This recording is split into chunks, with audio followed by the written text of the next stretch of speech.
Curry Park. We've had a lot of insight in terms of people from past planners. What we're doing is we're doing what we're calling the North End Visioning Week, and we're taking a look comprehensively at the area between 15th Street and 59th Street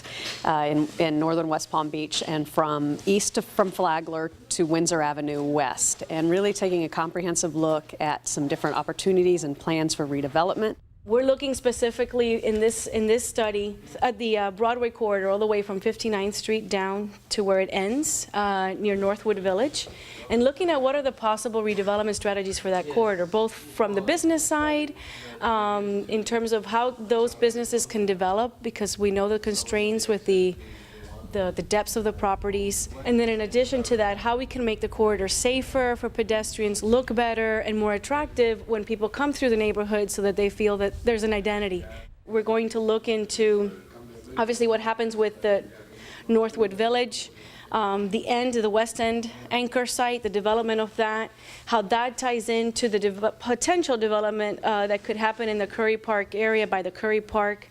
And looking at, mixed-use opportunities, transit-oriented development and all of that, with the hopefully coming passenger rail station at the end of Northwood Village. And then obviously we're going to look at the industrial district and the impact that the new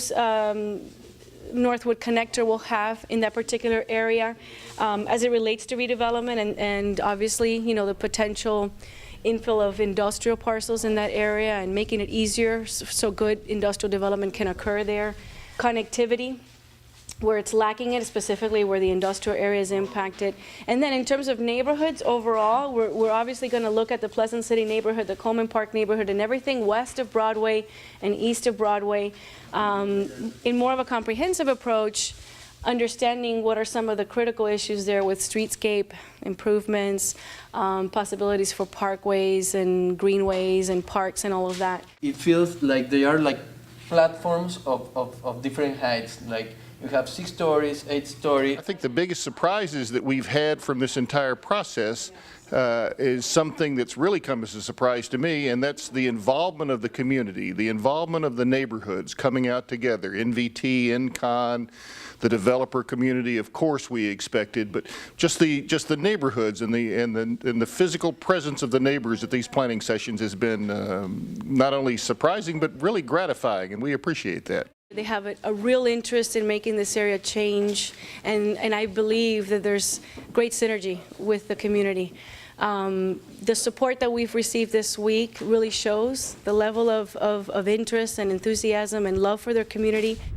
Some of the new developments that are proposed for the north end of the city are very exciting, but they're fundamentally sea changes in the way that we'll approach planning for the north end. And I think what they'll do is not only will we see new communities, the Rybovich project and some of the other related pieces like that, and certainly changes in the Curry neighborhoods, but I think the most important result of this is going to be, I think, a rebirth of Northwood and all of its related neighborhoods. I think you're going to see stabilization of property values, reinvestment on the part of the owners, and a really bright future for the in-town neighborhoods. Our goals are to go back to the CRA board and to the commission and give them some concrete action steps to move forward with, whether it's some zoning tweaks or changes, whether it's some incentive programs we can get to attract businesses, how to address the FEC and CSX crossover. There's some specific issues, and we're going to come back to the board with some specific action items that we would like them to focus on in the future.